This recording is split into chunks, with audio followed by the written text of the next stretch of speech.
Bien, el día de ayer estábamos viendo un poquito el aporte de este filósofo de la sociedad o pensador de la sociedad, como quieran verlo. Él era de todo un poco, ¿verdad? Filósofo, era un poco místico, era un poco político, ¿verdad? Que es Confucio o Confucio. Y hacía una breve reflexión yo el día de ayer sobre el cuidado que hay que tener de andar pidiendo un gobierno paternalista como el que sugiere. Pues uno pensaría que un gobierno paternalista sería ideal para que nadie se quede sin la ayuda. Sin embargo, hay que entender que cuando un gobierno prácticamente aqueja al pueblo con una política fiscal demasiado pesada, pues provoca más bien desgracia, empobrece al pueblo. Y es lo que algunos, como les digo, críticos de hoy, pues han tratado de analizar al respecto. Que en qué momento fue que le dimos tanto poder al Estado. Porque anteriormente el poder que tenía el Estado era un poder de seguridad, un poder de protección para la ciudadanía, un poder, cuando mucho, de colaborar con las infraestructuras de la ciudad. Eh, la contraseña en A es la palabra progreso, pero Muchas gracias, Nick. hemos llegado a un punto, con gusto, hemos llegado a un punto en el cual le hemos dado demasiada autoridad al Estado, al punto que prácticamente juega con la misma sociedad. Y es peligroso porque llegamos a un punto en el cual también, con el tipo de cultura que estamos llevando a cabo hoy en día, no nos podemos defender, ¿verdad? De ese tipo de gran monstruo, ¿verdad? Que el señor, ¿cómo se llama? Thomas Hobbes llamó el Leviatán, ¿verdad? El Estado, la República, que se convierte en una especie de gran monstruo imparable, que el pueblo tendrá que sufrir. Si tenemos un buen gobernante, disfrutaremos de un gran gobierno, pero si tenemos un tirano, tendremos que sufrir la tiranía. Y ese es el problema de tener un gobierno tan centralizado, un gobierno tan adueñado de las libertades individuales. Entonces, por eso hay que tratar de equilibrar un poco la situación, ¿verdad? Y esa es la lucha cultural y política que se está haciendo hoy en día. Veamos por acá. La palabra progreso, Elizabeth. El siguiente personaje que quiero que mencionemos también es Empédocles, ¿verdad? Otro filósofo importante, pero que aunque a él le pidieron participar políticamente, cuando lo intentó hacer, rechazó la corona, lo querían convertir en rey y la rechazó. Cuando mucho lo que intentó hacer mediante su pensamiento y su crítica era hacer que el Estado dejara de ser una oligarquía gobernante. ¿Alguien sabe qué es una oligarquía? ¿Saben la definición de oligarquía o a qué nos referimos con oligarquía? Así, en palabras muy, muy sencillas. La definición más sencilla que podamos hacer. ¿Qué es la oligarquía? Porque la escuchamos muy a menudo, sobre todo en partidos de izquierda, ¿verdad? Que son los que comúnmente hacen esa crítica, que estamos ante una oligarquía, ¿verdad? Y se quejan de esto y de otro. A veces yo me pregunto incluso si estos partidos y la gente que se queja y utilizando esta palabra realmente lo entiende. Dicen que Honduras está prácticamente bajo una oligarquía. ¿Qué es la oligarquía? ¿Alguien lo sabe? Si no lo explico. Bueno, bueno, lo acabo de buscar, ¿va? Lo alimento. Dice que es un sistema de gobierno en la que el poder está en manos de unas pocas personas.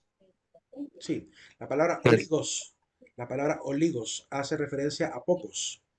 De hecho, por eso hablamos de oligopolio, ¿verdad? Cuando muchos rubros están bajo la mano de una sola entidad, ¿verdad? Que son pocas entidades. Por ejemplo, el oligopolio de Pepsi y Coca-Cola, dos pequeñas empresas que dominan todo el mercado de las bebidas, ¿cómo se llama? De las bebidas efervescentes.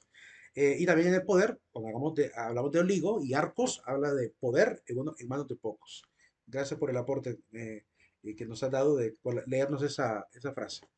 Miren, la oligarquía en este país, pues se supone que quienes eligen y deciden quién se queda y quién se va del poder no son los ciudadanos. La acusación que hacen los partidos de izquierda es que quien decide son las grandes familias de este país, ¿verdad? Y suenan muchos apellidos por ahí.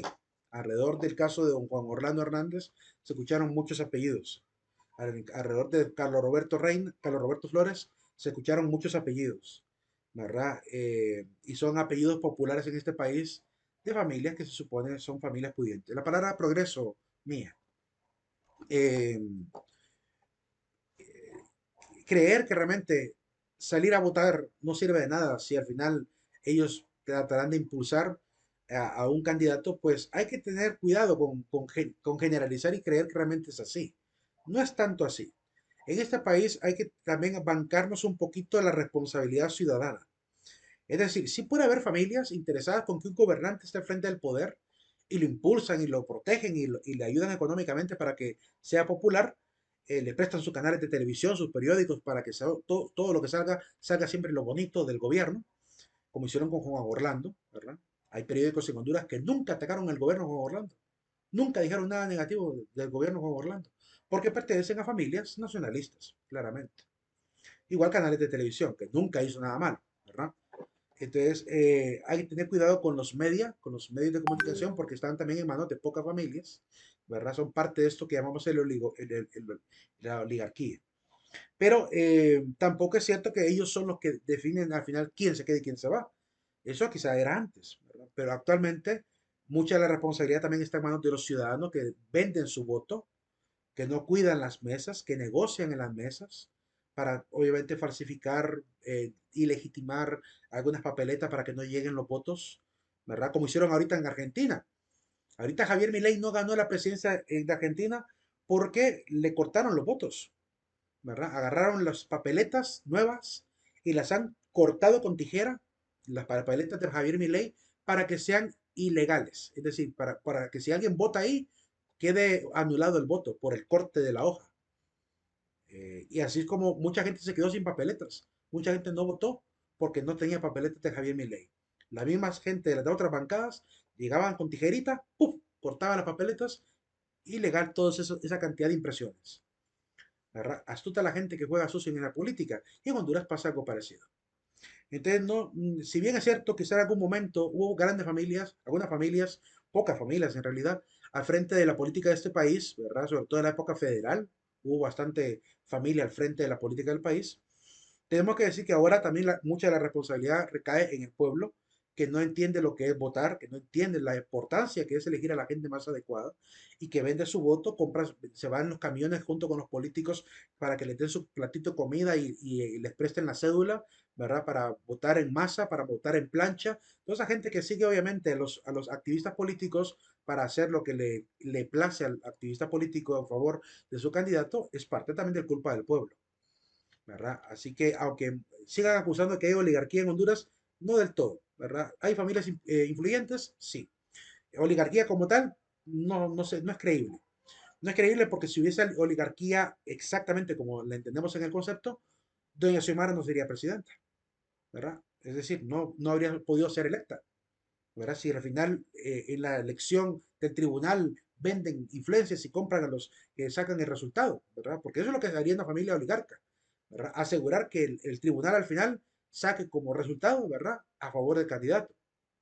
Sin embargo, lo que ocurre aquí es una venta masiva de votos, arruinar urnas, perder urnas, eso es lo que hacen aquí. Juego sucio de las mesas hasta la llegada del Tribunal Supremo Electoral, donde incluso la gente que es contratada para pasar estas papeletas en digital a la página del tribunal, a veces termina también siendo trucando las mismas tarjetas, las mismas boletas, es decir, que colocan datos equivocados. Como lo pudimos ver en la primera contienda electoral de Doña Sumara, que cuando ella contendió la primera vez, muchas boletas, por ejemplo, yo vi una boleta que decía que doña Xiomara tenía 84 votos y en el sistema aparecía con 4 votos. Le quitaban 80 votos en una sola papeleta, ¿verdad? Y esa jugada se le hicieron también a narrarla durante la alianza, ¿verdad? Entonces, claramente aquí hay un juego sucio en tema electoral, ¿verdad? Así que, aunque se hable de la oligarquía, hay que prestar la debida atención, porque puede reaparecer en cualquier momento una fuerza oligárquica, ¿verdad? Claramente hay que estar atentos, pero tampoco generalizar de que estamos bajo ese sistema. Aquí lo que más abunda es una especie de timocracia. Aquí lo que vemos es el poder de influencia de los ricos sobre el tema político, que eso sí hay bastante. La gente más pudiente de este país es la que al final termina a veces decidiendo, ¿verdad? Al lado de los diputados, son los que compran y venden diputados para mover leyes a favor de sus propias familias. Entonces lo que aquí vemos en Honduras más es una timocracia que una especie de oligarquía, ¿verdad? Para tenerlo claro. Recuerden que la timocracia es el gobierno de los ricos, el gobierno de los poderosos. Al final, lo que intenta Empédocles es enseñar que es mejor instituir una democracia, que es lo que va a quedar prácticamente colocada en Grecia. Desde el año 400 en adelante, prácticamente Grecia va a vivir una temporadita de democracia, una democracia donde la gente toda votaba, ¿verdad? Para cualquier decisión que había que tomar. Y uno de los casos más interesantes de la democracia ateniense es el caso de Sócrates, ¿verdad? Que son los mismos atenienses los que votan si de darle muerte o no, ¿verdad? Entonces, claramente sí se hacía funcionar esa democracia. Por eso ha quedado la democracia como una utopía que muchos pueblos han querido implementar, porque ese sí sería el poder de la gente. Demos es el pueblo, ¿verdad? Y gracia es el poder. Así que sería la autoridad en manos del pueblo, la verdadera democracia. Sin embargo, hoy en día es una utopía. Es difícil. No se puede tener democracia en países como el nuestro. Somos más de 10.200.000 ciudadanos actualmente. Entonces, no se puede lograr que los 10 millones tengamos voz y voto. Por más que se quiera hacer creer, no es posible. No es posible. Aquí tenemos que más bien proponer una especie de poder aristocrático. Lo que necesitamos en este país es una especie de aristocracia. Dirán algunos, es que eso es demasiado elitista, pero es que no hay de otra. Porque ¿quiénes son los únicos que pueden ir a las universidades y formarse como grandes estrategas en ciencia de la economía, en ciencia del derecho, para poder regir correctamente el país? Solamente las clases pudientes. Entonces necesitamos que realmente aquí sean gente capaz, formada, educada y con ética probada los que deben ascender al poder político de los países. Porque si seguimos permitiendo que haya supuesta democracia, pues siguen subiendo pues mandones, lacandones, ¿verdad? Siguen subiendo a puestos de poder que al final no gobiernan para el pueblo, gobiernan para sus bolsillos. Y eso es lo que estamos viendo hoy en día. Hoy en día ya ni siquiera vergüenza tiene. Vienen los medios de comunicación y los desenmascaran en la cara les dicen las cosas y como que ya completamente cínico, pues el tipo de políticos que estamos viendo en los últimos años. De hecho, hoy en día, amanecí hoy en la mañana viendo las noticias y miraba yo cómo los periodistas acorralaron a una diputada de aquí por Copán, ¿verdad? La acorralaron con una pregunta por un audio que se filtró de algo que ella dijo contra otro diputado, creo que era, no sé contra quién. Pero total que ella negaba al principio de cuando le hacían la acusación de que ella no dijo nada, que ella no ha dicho nada. Y dice, bueno, ¿y entonces qué hacemos con estos 9 minutos? Hay 9 minutos de grabación, ¿verdad? Donde usted está diciendo muchas cosas sobre esa persona. Y ya cuando se vio acorralada, se levantaba sentadita y se levantó rápidamente y se le fue. Huyó de la escena de la llegada de periodistas, ¿verdad? Acorralándola con la mentira en la boca. Porque ya no tienen vergüenza, tiene memoria corta de lo que hace, de las cosas malas que hace. Y desgraciadamente, ¿verdad? Y eso es algo que a mí me apena demasiado. A veces también pasaron por esta misma universidad. Varias gente que de repente pasó por esta formación de universidad, con clases de ética profesional, con clases de doctrina social de la iglesia, con clases de trabajo educativo social, con clases de filosofía, ¿verdad? Para aprender lo que es la recta política. Y a pesar de toda esa formación que recibieron, no caló, no entró, ¿verdad? No hizo nada en el ser de esta persona, de estos personajes que a veces van a la política. Entonces uno se pregunta si realmente hay esperanza, porque si tanto tiempo dedicado para estudiar valores, virtudes, ¿verdad? Lo que es recto desde la política y la economía, a la luz incluso de lo que la iglesia intenta enseñar, clases como sociología que permiten hacer estas críticas sociales, y a pesar de toda esta formación, salen jóvenes a participar de la política como que nunca hubiesen entendido lo que es la rectitud moral, como que nunca hubiesen entendido lo que es la rectitud política. Entonces, a veces da un poco de pena e impotencia, porque uno como docente, uno los conoció. Yo he visto varios que han participado en alcaldías, en diputaciones, en la parte ¿cómo se llama?, de las gobernaciones, han trabajado en organismos gubernamentales, están en oficinas del Estado y fueron estudiantes míos que pasaron por esas clases. Y por más que uno les intentó inculcar esto, llegan a esos puestos y uno dice, ¿qué les pasó? ¿Verdad? ¿Qué les pasó? ¿Por qué tan rápido olvidaron la ética? ¿Por qué tan rápido olvidaron lo que uno intentó inculcar? Y evidentemente, uno desearía que este pensamiento moral que uno intenta inculcar en las clases quedara grabado, se convirtiera en un hábito de vida, en una norma, una forma de ser. Pero a parecer, pues es difícil. Es difícil. Ya decía Platón, ¿verdad? Que qué difícil es persuadir al ciudadano a ser buen ciudadano. Hay que hacerle sentir asco de la inmoralidad, y persuadirle de la belleza de la rectitud moral para quizá lograr el éxito. Pero es bien complicado, bien complicado. Yo por eso hago estas pequeñas reflexiones de vez en cuando a partir de lo que va aconteciendo en este país, para ver si despertamos, para ver si sentimos ese asco, ¿verdad? Moral necesario para evitar caer siempre en la red de la corrupción que mantienen a este país subdesarrollado, que mantienen a este país sin proyectos, que mantienen a este país prácticamente adormecido, ¿verdad? Con políticos que solamente llenan sus arcas y se olvidan del pueblo. Eh, Hay que tener un poco de conciencia social al respecto de ello. Prosiguiendo, permítame un segundito, que hay un micrófono abierto. Bien, para que no vaya a haber feedback ahí de pláticas familiares. Bien, prosiguiendo. Sócrates es otro que también tenemos que recordar brevemente. No vamos a profundizar sobre su filosofía. No me interesa toda la filosofía que vimos. Solo me interesa enseñar lo que tiene que ver con la parte de la sociedad. Sócrates también rechazó la política para dedicarse a filosofar. Le ofrecieron también dirigir a los pueblos, seguramente gobernantes, quizás hasta reyes, no sé. Pero dice la historia que le ofrecieron el puesto de gobernar y no lo quiso, ¿verdad? Primero por aquella advertencia divina que había recibido él de los oráculos. Pero él estaba convencido que había que persuadir al ciudadano a un examen de conciencia. Hay que persuadir al hombre a que se entere de lo que es lo bueno y lo que es lo malo, porque así como se forjan los buenos ciudadanos, ¿verdad? Y para lograr eso, pues, en cierta manera hay que entrar en ese diálogo, ¿verdad? Y para poder dialogar de una manera, diríamos, sensata, humilde, que no se nos vaya a volver más bien un enemigo en el debate, pues hay que entrar humildemente como alguien que profesa ignorancia, ¿verdad? Que es lo que él le enseña también. Entonces, la manera de poder empezar a hablar con políticos es hacerse el humildito, ¿verdad? Y poco a poco ir soltándoles el conocimiento duro, ¿verdad? Que tiene que ver con transformar incluso su forma de ser. A parecer también sus discípulos Platón y Genofonte van a dedicarse a este tipo de política, a este tipo de conciencia moral también del político. Sobre todo Platón, que Platón tiene varias obras, como La República, El Político, que son obras que abordan también la situación del Estado. Al final, Sócrates también hay que destacar que él quiere que el ciudadano aprenda ética, que encuentre obviamente ese fundamento de ética personal, porque realmente eso es lo que colabora y ayuda a la organización de la sociedad. No podemos lograr una sociedad armoniosa si hay gente que no se cree el papel importante de jugar con ética, ¿verdad? Y es por eso que es una de las principales intereses, desde Sócrates hasta Aristóteles. Va a ser ese el principal interés, formar al ciudadano en ética.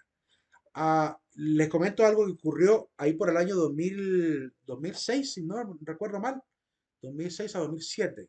Aquí en Santa Rosa, bueno, me invitaron a ir a un diplomado allá a San Pedro Sula, lo sacamos en San Pedro Sula, en el campus San Pedro y San Pablo, que se llamaba Diplomado sobre Problemáticas Sociales y Calidad de Vida. En ese diplomado, no, Diplomado de Formación de Formadores en Problemática Social y Calidad de Vida. Así se llamaba el diplomado. Pues nos reunieron y nos llevaron allá y nos dieron como 6 módulos de charlas sobre diferentes cosas, temas políticos, tema económico, tema moral, temas sobre la moral sexual, temas sobre la parte clínica del alcoholismo y de la drogadicción, y había un módulo llamado Problemáticas Sociales, un módulo completo. Cuando tocaba ver ese módulo, la primera tarea que nos tocó en conjunto era analizar cuál es la raíz de los problemas sociales. ¿Por qué se generan problemáticas sociales? Después nos tocó que replicar ese diplomado en Santa Rosa de Copán. Lo hicimos con la gente de Fuerza Viva de Santa Rosa de Copán, la gobernadora de ese momento, algunos de Adelsar, otros de la Cruz Roja participaron también, algunos dos estudiantes, uno de psicología y uno de derecho, que se les invitó también a formar parte de ese curso, eh, para analizar siempre lo mismo, ¿verdad? También para llegar a que ellos tuvieran la experiencia de encontrar cuál es el punto de partida de las problemáticas sociales. En ese momento, pues, se le dio muchas vueltas al asunto, pero al final coincidimos que la falta de valores es la raíz de todos los problemas sociales. Porque la falta de valores genera tres grandes problemas. Genera el problema de la corrupción, genera el problema también de la discriminación y genera el problema también de la desigualdad, que trae obviamente injusticia, ¿verdad? Que trae opresión, que trae violencia, que trae explotación, que trae falta de interés por el hermano. Entonces, la falta de valores, en cierta manera, es un origen que debemos prestarle mucha atención. Por eso es tan importante formar en valores, pero no solamente informar, porque el problema que estamos viendo en la educación y lo que he podido constatar en el tiempo que mi hija incluso ha estado estudiando en los niveles diferentes de la educación, es que sí se les está diciendo cuáles son los valores morales, pero no se les está haciendo reflexionar sobre por qué es importante tener y vivir esos valores. O sea, le dicen valor de la honestidad, es decir, tal cosa, y le enseñan la definición y qué bonito, hasta ahí nomás quedó, pero no hay un proceso de más largo, o sea, lo que están haciendo es concientizar, pero no están concienciando, o sea, dos procesos diferentes. Una cosa es concientizar diciéndole lo bueno y lo malo a la persona, eso es concientizar. No hay que botar el agua. Listo, concienticé. Pero concienciar es un proceso más arduo, profundo, donde hacemos a la persona partícipe de entender por qué es importante esa norma. ¿Por qué no hay que gastar el agua? ¿Por qué hay que cerrar la llave? ¿Cuál es la consecuencia de que viene de no cuidar esto? ¿Cuál es la consecuencia de no hablar con franqueza? ¿Cuál es la consecuencia de no ser obviamente honesto? ¿Cuál es la consecuencia de no ser diligente? La consecuencia de no ser solidario.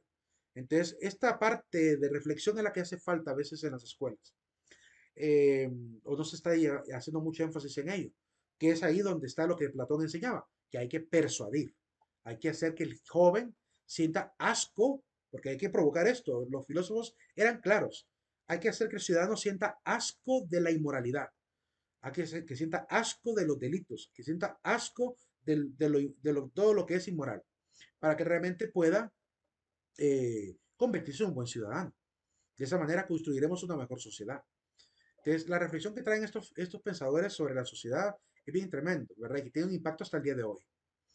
Hay que acabar con el subjetivismo, enseña Sócrates. En este caso, en el momento de él, pues había muchos charlatanes. Hoy en día seguimos viendo charlatanes.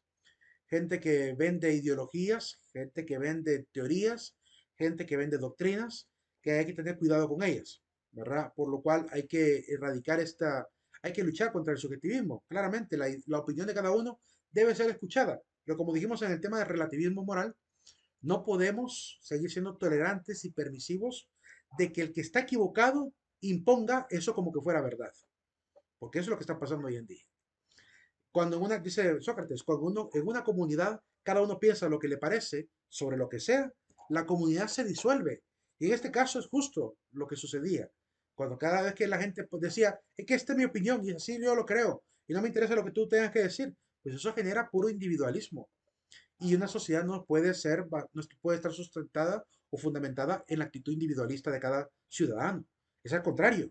El ciudadano se convierte en un subordinado del bien común de la comunidad. Así es como se forma la sociedad. Pero lo que estamos generando a veces es todo lo contrario. Vean cómo no estamos arruinando todas las relaciones sociales importantes. Hoy en día hay jóvenes que piensan de esta manera. Primero, que no necesitan de nadie en el mundo. No necesitan de nadie. Entonces, él solo se basta. No tiene nadie por qué saber lo que hago en mi vida. Entonces, oculta toda su vida, no comparte con nadie, ¿verdad? Y cuando menos acuerda, viene el ataque a la soledad. Pero al ligado a esto, otras dos actitudes. La actitud, por ejemplo, de decir, primero, la actitud individualista de no necesito de nadie. Y la otra actitud que he notado que está muy popular hoy en día es el hecho de decir que no necesito de mi familia. El hecho incluso de repudiar a la familia, de repudiar a mis papás, a mis primos, a mis hermanos. Está siendo muy popular esto en las redes sociales. La gente empieza a publicar muchas frases y memes en contra de la relación buena de la familia. Entonces estamos acabando con la célula vital de la sociedad. Y peor aún, si aún con la célula que es romper los lazos familiares, ya se está viendo muy a menudo este individualismo palpitante en las redes sociales, hay otro problema aún mayor, que ya hay jóvenes que ya ni siquiera ni siquiera quieren tener pareja, no quieren, no quieren ser partícipes de la subsistencia de la especie, no quieren arriesgarse a tener pareja, y mucho menos a tener hijos, mucho menos a tener hijos. Nos estamos convenciendo culturalmente, basado en estas ideologías egocéntricas, de que para ser feliz no es cupo tener hijos, ¿verdad? Como si alguien en algún momento dijera que la felicidad que tenemos que alcanzar tiene que ser a través de hijos. Nadie ha enseñado eso. Que alguien diga, mis hijos son mi felicidad, es otra cosa. Pero nadie ha enseñado, ni en la escuela, ni en el colegio, ni en las universidades, se enseña que se alcanza la felicidad a través de los hijos. En ningún momento se ha enseñado esto. Pero los jóvenes asumen de que al parecer esto es lo que se ha estado enseñando y por tanto repudio a esto, de que yo, no, yo puedo ser feliz sin hijos.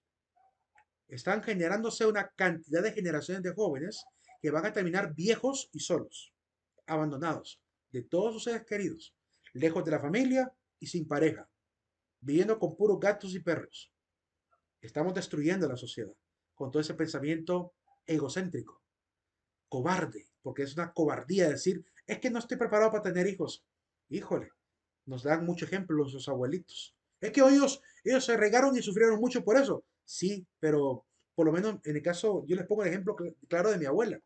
Mi abuela sufrió mucho criando a 6 hijos, pero en el momento de la enfermedad, en el momento de las angustias, en el momento incluso del hecho de muerte, estuvo rodeada por esos 6 hijos. Ahora, la persona que cree que no necesita de la familia, ¿quién lo va a rodear? ¿Quién va a estar a su lado cuando esté postrado en cama? ¿Quién va a ver por él? Entonces, dejemos de forjar esta idea equivocada de hacer creer primero que la felicidad se alcanza por los hijos, porque no es cierto, ¿verdad? Es una lucha, es y un compromiso para gente valiente, para gente que quiera llevar a cabo esto. Y en segundo lugar, ¿verdad? El hecho de darle la importancia que tiene a romper esta burbuja, esta actitud de ser un egocéntrico total. Y creo que en parte esa culpa la tienen los famosos youtubers.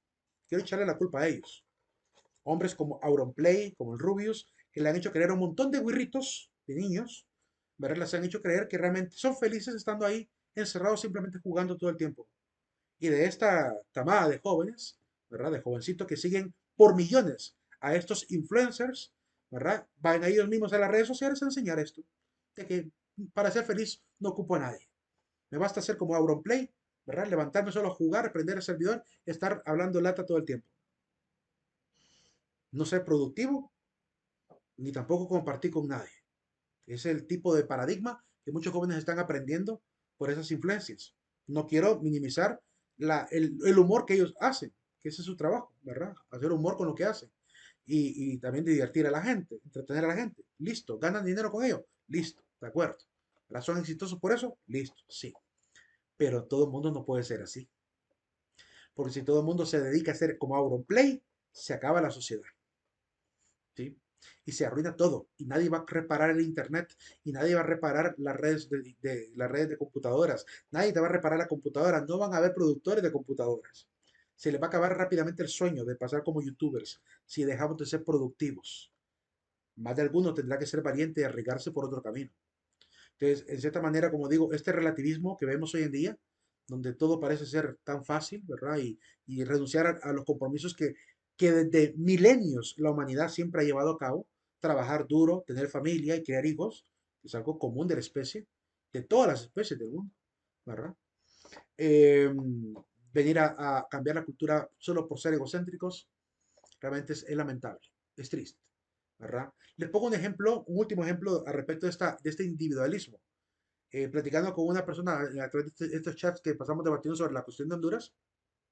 Al día de ayer nos preocupamos todos en el chat porque una amiga del chat comentaba que estaba muy grave, estaba muy mal del estómago, pero muy mal, grave, que decía que se sentía que se estaba muriendo y lo decía en serio.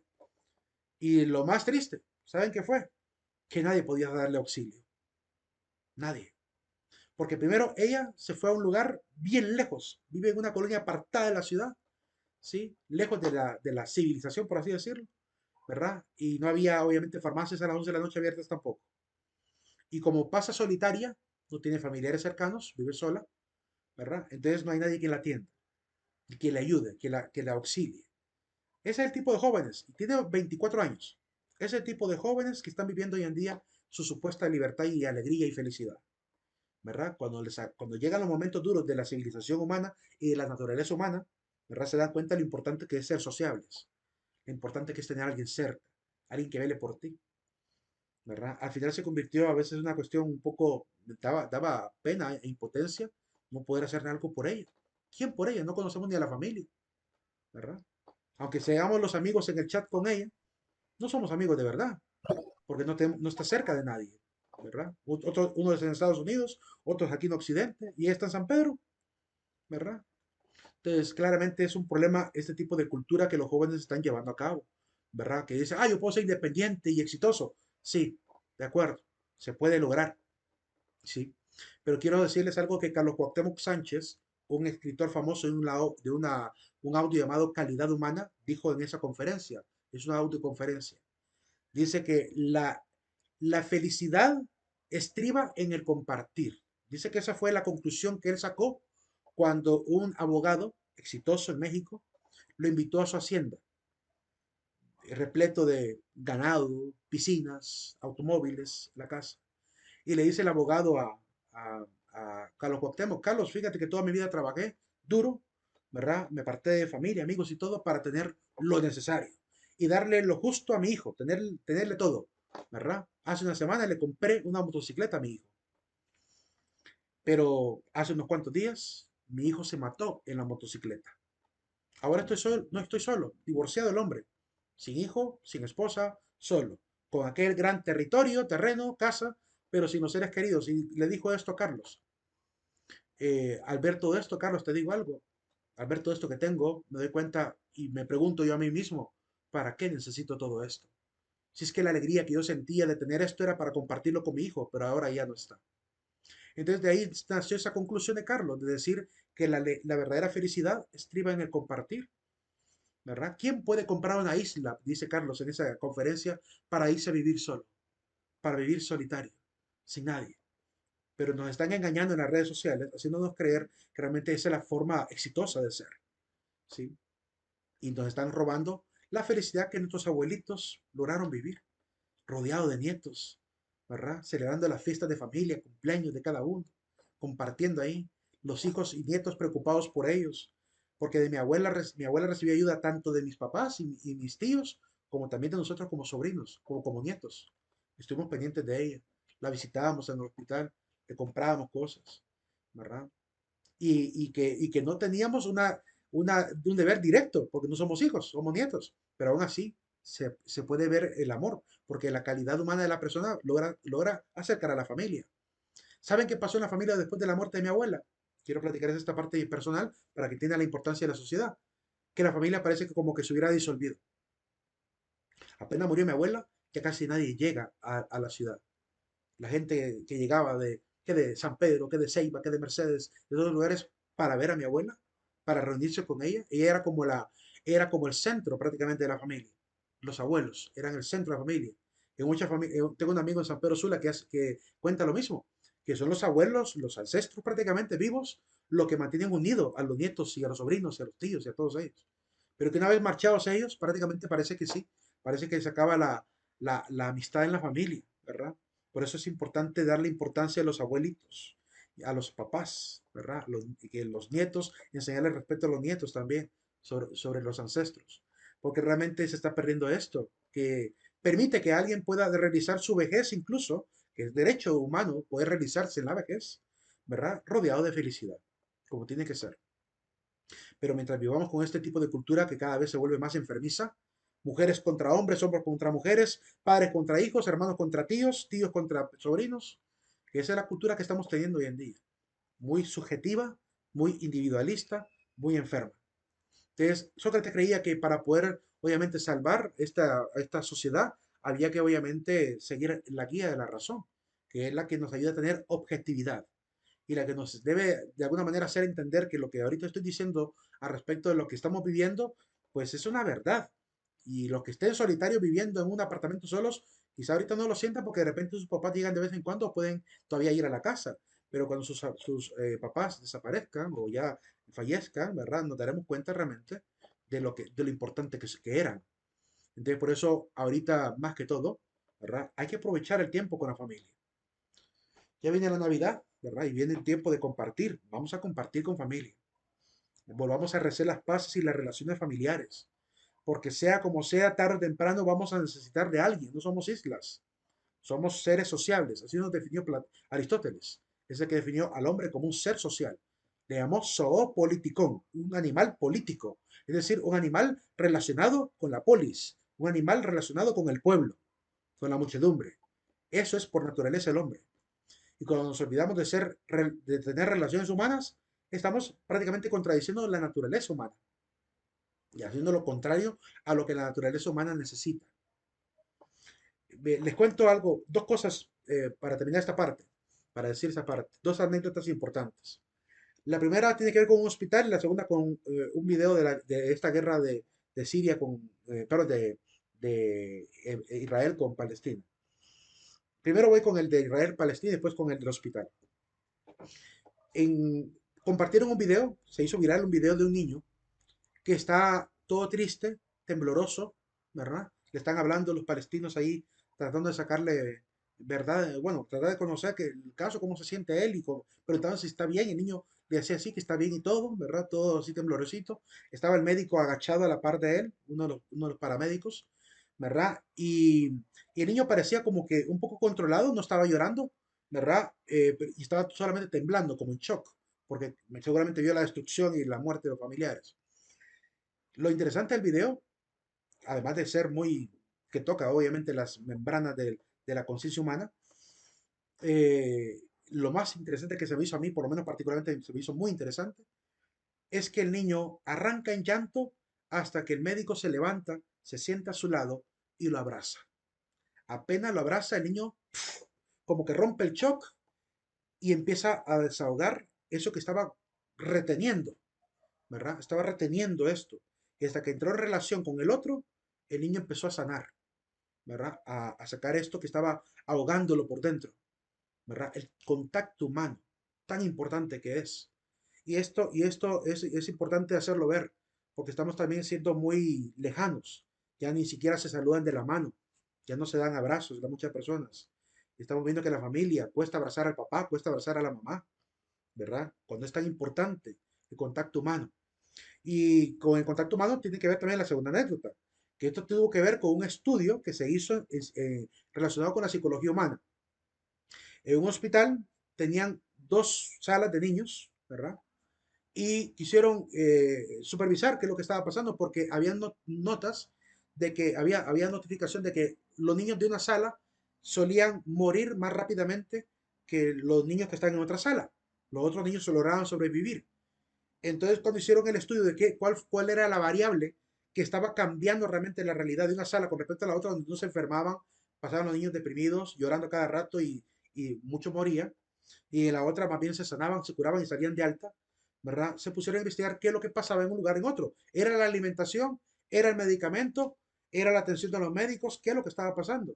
Y descubrieron en el estudio algo importantísimo la variable que cambiaba toda la realidad de una sala con respecto a la otra era una enfermera. Una enfermera es la que provocaba el cambio. ¿Qué pasaba? Había una enfermera asignada en la sala de los niños que sobrevivían más y en la otra sala pues otras enfermeras. O sea, había enfermeras en ambos, pero había una enfermera con una cualidad diferente a todas las demás enfermeras, que no hacían, hacía algo que las otras enfermeras no hacían en la segunda sala. Y es que esta enfermera a los niños, a los bebés, que estaban obviamente así en incubadora, a veces estaban en camillas, en cunitas, esta enfermera se tomaba el tiempo no solamente de supervisar y ver el medicamento y bajarles el suero, que es lo que comúnmente hace la enfermera. No, se tomaba el tiempo de chinear a los niños, de llevarlos al pecho, calentarlos, ¿verdad? Y jugar con ellos y tenerlos ahí abrazados. Esa maternidad de la enfermera salvaba la vida de los niños. Mientras que en otro lado simplemente medicamento y revisión del suero, es lo más que hacía. Entonces claramente ese estudio revela la importancia del contacto humano, ¿verdad? Qué importante es esta parte a nivel de la sociedad. Estrechar la mano de amigos, ¿verdad? El valorar es estrechar la mano como un contrato de honor, ¿verdad? Que si yo le digo a alguien, gracias, man, por prestarme este dinero, te lo voy a devolver y darle la mano, que sea realmente cierto que le voy a devolver el dinero, ¿verdad? Que ese estrechar mano sea una promesa de valor y de honor, como era antaño. Pero últimamente hemos caído en una cultura donde le damos la hipócritamente la mano, hasta le damos un beso en el cachete como Judas a las personas y somos unos hipócritas. Somos unos rateros, ¿verdad? O son rateros. Yo no me quiero meter porque yo nunca le he robado a alguien cuando me han dado prestado. Siempre devuelvo todo lo que hay. Pero hay gente que prácticamente se convierte en ratero. Presta dinero a diestra y siniestra y no paga a nadie. Han perdido el honor muchos seres humanos. En Honduras, no estoy hablando del mundo entero, solamente del mundo de Honduras, porque aquí se ven tantas cosas. Terminan enemistados entre parientes, porque ni siquiera devuelven lo prestado.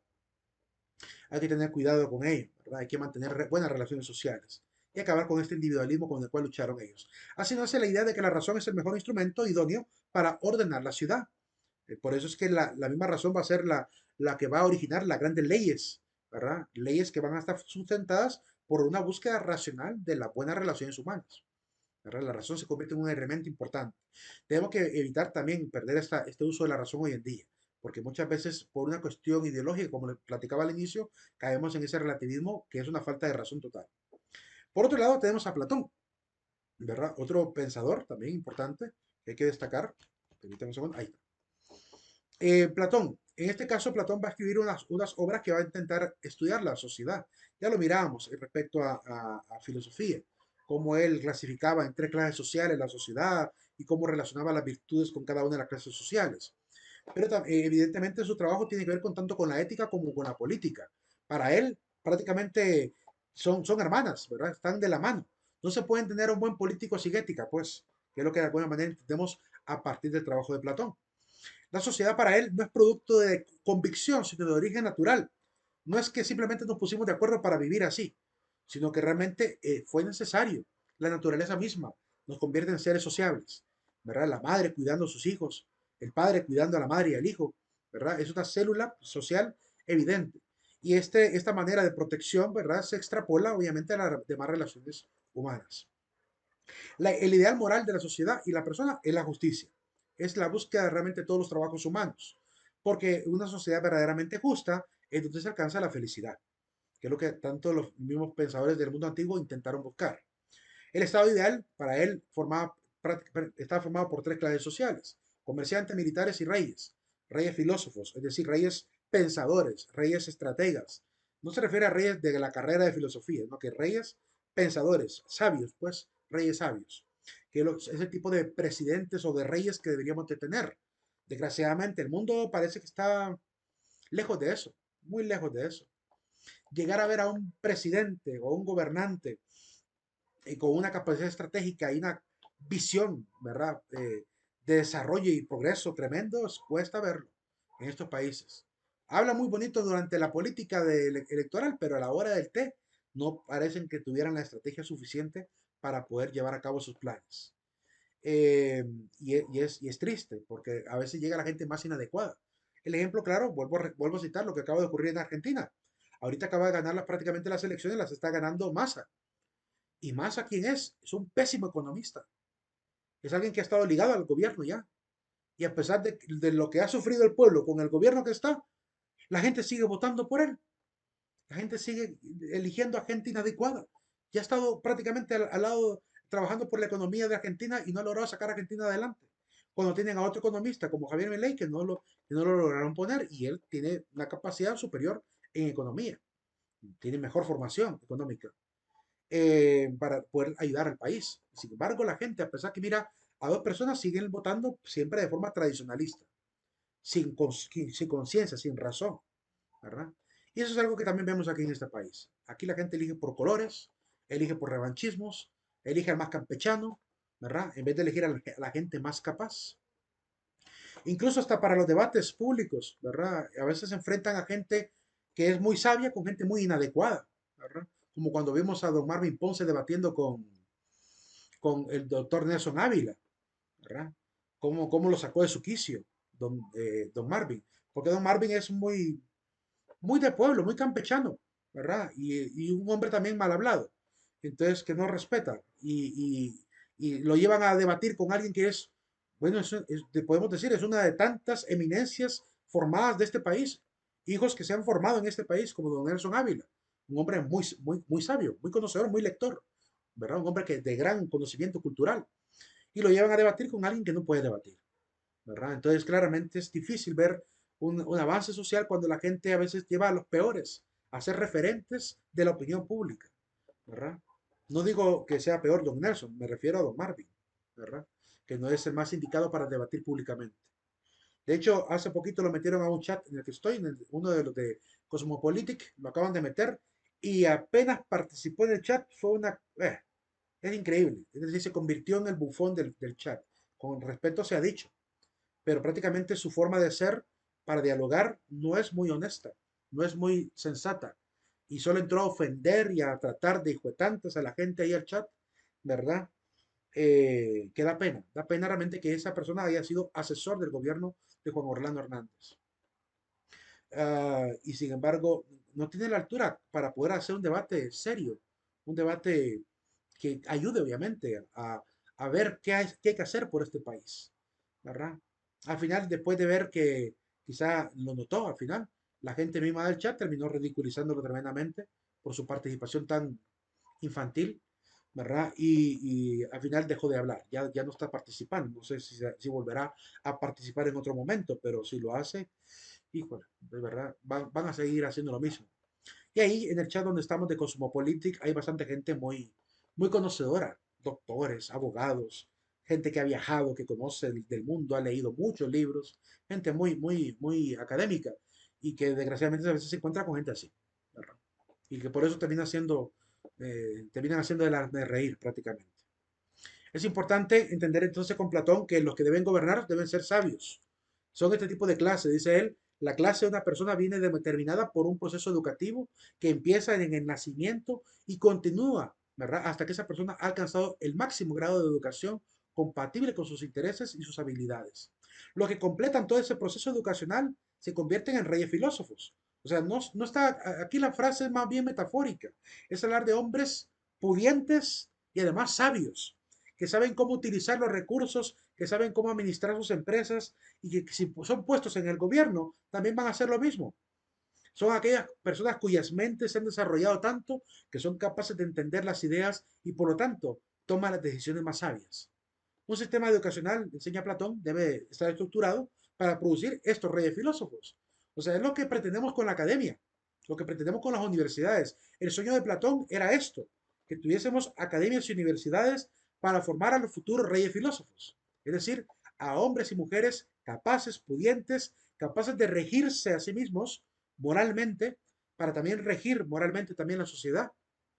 Y uno espera que con la educación académica, pues los que salgan de una universidad y vayan a participar políticamente al Estado y a la sociedad, presten ese servicio, ¿verdad? Que presten ese servicio de como tiene que ser. Así como Nayib Bukele, ¿verdad? Aunque Nayib Bukele, acaba de destacar, no es un hombre tan formado en la academia, por lo que nos consta, pero es un hombre empresario, por lo menos, y muy sabio, muy respetuoso y muy honesto, se puede decir muy temeroso de Dios, ¿verdad? Lo cual lo hace muy virtuoso. Entonces, por eso es que está haciendo lo que está haciendo en El Salvador. Un trabajo excelente, porque es el tipo de gobernante que uno espera que llegue. Bien, seguiremos hablando de estos pensadores de la sociedad el día de mañana y aludiendo también a la realidad actual para que hagamos siempre esta reflexión del aquí y el ahora. Bien, vamos a ver. No te preocupes, Angie, por esa desconexión de 7 minutos. Vamos al aula virtual para colocar la asistencia cotidiana de la salida. La palabra clave para salir es la siguiente. Permítame un segundito. Ah, es la palabra siguiente, la palabra ciencia. La palabra ciencia. Así que ojalá que sean siempre hombres y mujeres de ciencia para gobernar correctamente en sus empresas y en el Estado. Nos vemos el día de mañana, jóvenes. Pásenla bien.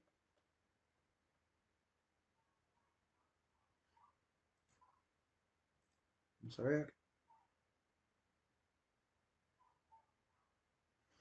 Les recomiendo esta página, FindPhone, para encontrar números de teléfono. Vale la pena.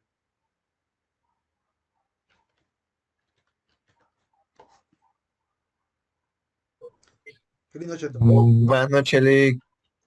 Buenas noches. Lick, disculpe, sí, ciencia, pues. ¿Cómo? Ciencia es la palabra. No, quisiera preguntarle a la contraseña que no me funcionaba, pero gracias. Ok.